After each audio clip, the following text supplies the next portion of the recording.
dormir au volant, non, ça m'est jamais arrivé. Si, peut-être une fois que ça m'est arrivé, mais bon, je me suis dit, il faut que j'arrête. Je commence à aller un peu en travers, droite à gauche, j'ai dit, il faut que j'arrête. D'un seul coup, on a les yeux qui s'ouvrent et puis on se retrouve à gauche ou à droite. Et donc là, maintenant, je joue plus, je m'arrête. Surtout sur des trajets comme ça, une autoroute, même les camions, etc., c'est quand même assez monotone. Sur l'autoroute A6, entre Paris et Lyon, un accident sur 5 et un mort sur 3 sont dus à une perte de vigilance.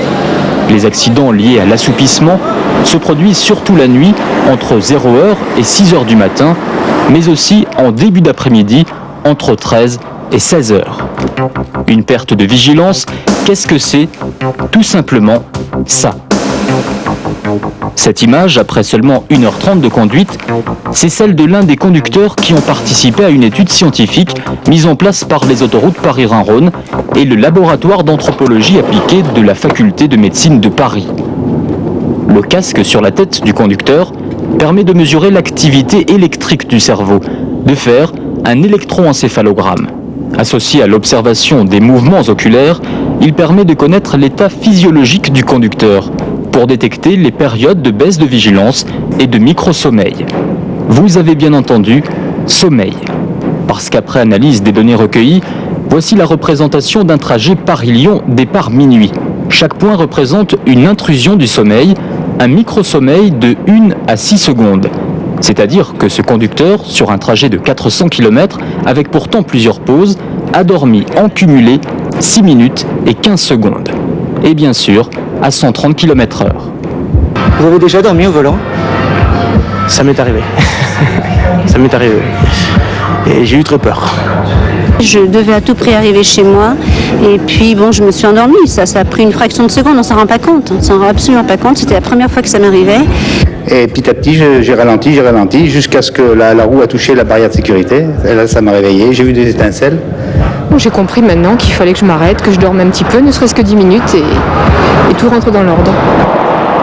C'est vrai que quand on est fatigué, une seule solution, s'arrêter et se reposer. Aérer le véhicule, faire une petite marche pour se détendre. Et quand on a sommeil, il faut dormir.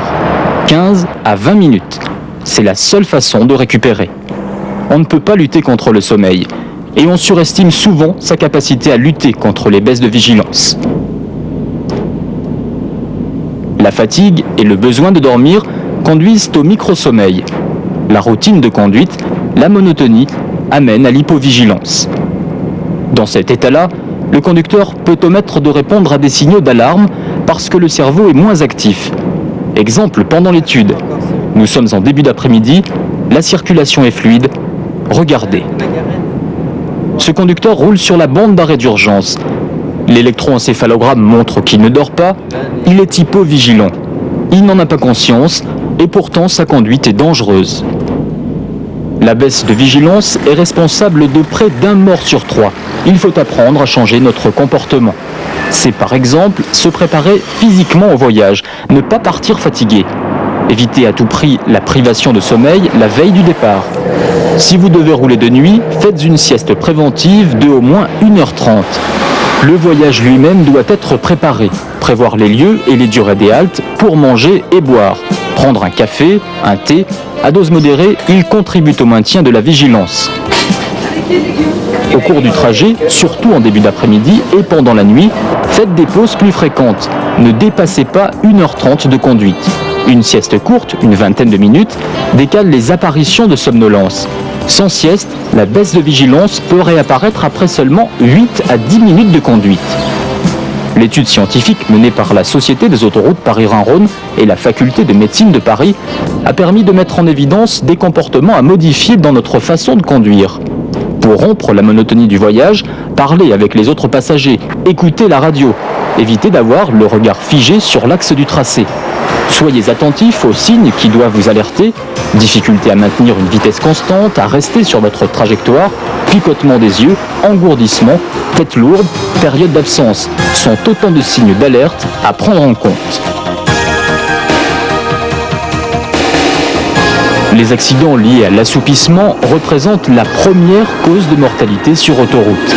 Ne pas s'endormir au volant, rester attentif à sa conduite pour sa sécurité et celle de tous les autres usagers de la route, cela dépend du respect de règles simples, cela dépend de chacun de nous.